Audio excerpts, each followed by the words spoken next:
Welcome to our YouTube channel. اگر آپ نے اب تک ہمارا چینل سبسکرائب نہیں کیا تو جلدی سے سبسکرائب کر لیجئے تاکہ ہارر سٹوریز کے نوٹیفیکیشن بر وقت آپ تک پہنچ سکیں۔ تو چلیے شروع کرتے ہیں آج کی ہارر سٹوری۔ آج کی ہارر سٹوری ہمیں عماد نے کراچی سے بھیجی ہے، تو چلیے انہی کی زبانی سنتے ہیں۔ میں کراچی کے علاقے DHA میں رہتا ہوں اور یہ آج سے کافی پرانی بات ہے جب زیادہ آبادی نہیں تھی اور کافی ایسے پلاٹس تھے وہاں پہ جو کہ خالی تھے اور جہاں بہت بڑی بڑی جھاڑیاں بھی تھیں۔ ہمارا گھر جھاڑیوں کے بہت قریب تھا اور گیلری سے اکثر جھاڑیاں نظر آتی تھیں اور ہم پریشان بھی تھے کیونکہ اکثر جھاڑیوں کی وجہ سے جب بارش ہوتی تھی تو بہت زیادہ مچھر آ جاتے تھے، اور سبھی جانتے ہیں کہ DHA ڈیفنس ایریے میں رات کو کافی سناٹا ہو جاتا ہے، روڈ راستے ویران ہو جاتے ہیں۔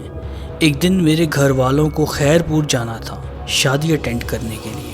شادی بہت ہی قریبی رشتہ داروں کی تھی، اس لیے تمام فیملی ممبرز کو جانا تھا، اور کچھ رشتہ داروں نے یہ بھی کہا تھا کہ آپ کو یہاں رکنا پڑے گا۔ تمام گھر والے تیار ہو گئے اور سامان وغیرہ پیک کر کے چلے گئے۔ میں اس لیے نہیں گیا کیونکہ میری جاب تھی اور میں چھٹی نہیں کر سکتا تھا، اور میرا جی بھی نہیں تھا کہ میں کراچی سے زیادہ باہر جاؤں۔ ہمارے گھر میں مین گیٹ سے داخل ہوتے ہی سب سے پہلے لیفٹ رائٹ دونوں طرف درخت ہیں۔ ہم نے چھوٹا سا باغیچہ بنایا ہوا ہے جو بہت خوبصورت ہے، جہاں مختلف پودے بھی ہیں۔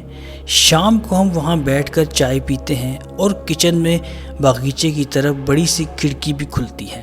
میرے گھر والے جب نہیں ہوتے تو میں اکثر اپنے دوستوں کو فون کرتا تھا، کوئی بھی دوست جو فری ہوتا وہ آ جاتا اور رات کو ہم فلم وغیرہ دیکھتے، چائے وغیرہ پیتے۔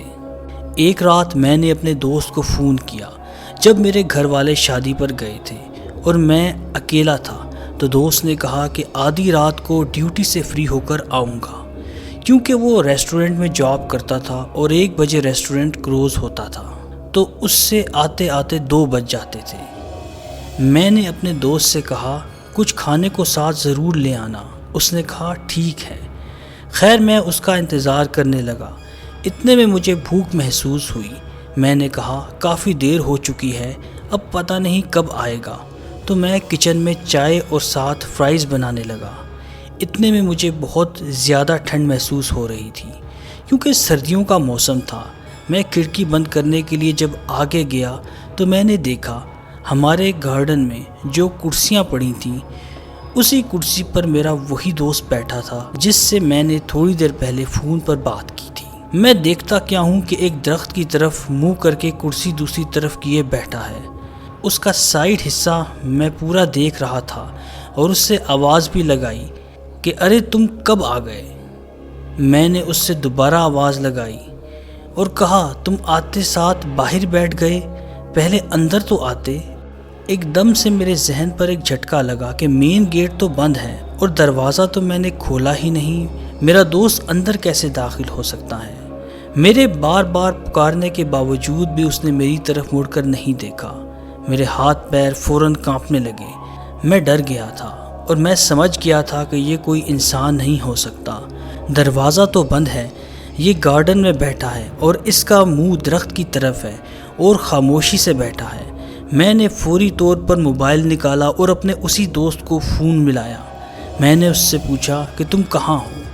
تو اس نے کہا کہ میں بس نکلنے والا ہوں۔ میں نے ٹائم دیکھا تو رات کے 1:15 بج رہے تھے۔ میں نے کہا کہ تم جتنا جلدی ہو سکے گھر آ جاؤ۔ اس نے پوچھا کیوں، خیریت؟ میں نے کہا کہ میں نے تمہارے روپ میں اپنے گارڈن میں ایک شخص کو دیکھا ہے جو بیٹھا ہے، ابھی بھی میری آنکھوں کے سامنے ہے اور وہ میری طرف دیکھ نہیں رہا، اور اللہ نہ کرے کہ وہ دیکھے، کیونکہ وہ تم تو نہیں ہو، کیونکہ تم تو میرے ساتھ فون پر ہو۔ میرا جسم اسی وقت گرم ہو گیا، مجھے اتنا بخار ہونے لگا، میں نے ٹینشن لے لی تھی۔ میں کافی ڈر گیا کیونکہ وہ وہیں بیٹھا تھا، نہ وہ ہل رہا تھا نہ ہی جواب دے رہا تھا۔ میں اپنے کمرے میں گیا اور دروازہ بند کر دیا۔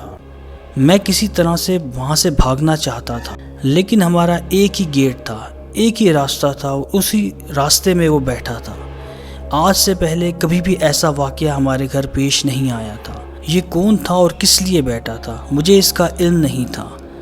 جب میری والدہ واپس آئی شادی سے، میں نے اپنی والدہ کو پوری بات بتائی تو وہ میری والدہ نے کہا کہ تمہارے ساتھ بھی کچھ ہوا ہے؟ مطلب میرے گھر والوں کے ساتھ بھی پہلے کچھ ہو چکا تھا، لیکن انہوں نے کبھی میرے ساتھ شیئر نہیں کیا۔ میری والدہ نے کہا کہ ایک دن وہ چھت پر کھڑی تھیں تو نیچے سے گارڈن میں تمہارے روپ میں، یعنی میرے روپ میں، کوئی خاموشی سے کھڑے ہو کر والدہ کو دیکھ رہا تھا۔ تو میں نے کہا بس کر دو، کیا کر رہے ہو، کب سے دیکھ رہے ہو، اسٹیچو کی طرح کھڑے ہو کر دیکھی ہی جا رہے ہو۔ تو میری والدہ نے کہا کہ میں نے تھوڑا سا ڈاؤٹ کیا، مجھے خوف ہوا کہ مغرب کے وقت کھڑا ہے، کب سے دیکھی ہی جا رہا ہے اور کوئی جواب بھی نہیں دے رہا ہے۔ والدہ نے کہا اس کے بعد میں نے تمہیں فون کیا تو مجھے پتہ چلا کہ تم کام پر ہو، تب میں سمجھ گئی کہ وہ حقیقت میں کوئی مخلوق ہے۔ اللہ بہتر جانے کہ یہ کیا معاملہ ہے۔ ایک اور باری میری والدہ کچن میں کام کر رہی تھیں، رات کا ٹائم تھا، 12 بج رہے تھے اور تمام برتن وغیرہ دھو رہی تھیں اور کچھ پکا بھی رہی تھیں کہ اچانک سے والدہ کو کوئی بدبو محسوس ہوئی، جلی ہوئی بدبو تھی۔ تو میری والدہ ڈر گئیں کہ میرا کھانا تو نہیں جل گیا۔ چولہے میں، فریج میں اور مائکرو ویو میں بھی دیکھا، تمام جگہوں میں دیکھا اور تمام چیزیں بند کر دیں، لیکن ایسا کچھ بھی نہیں تھا۔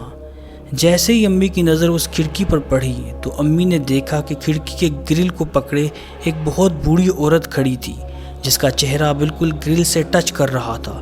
وہ بہت بھیانک تھی اور اس سے دھوئیں نکل رہے تھے۔ والدہ بھاگی والد کے پاس۔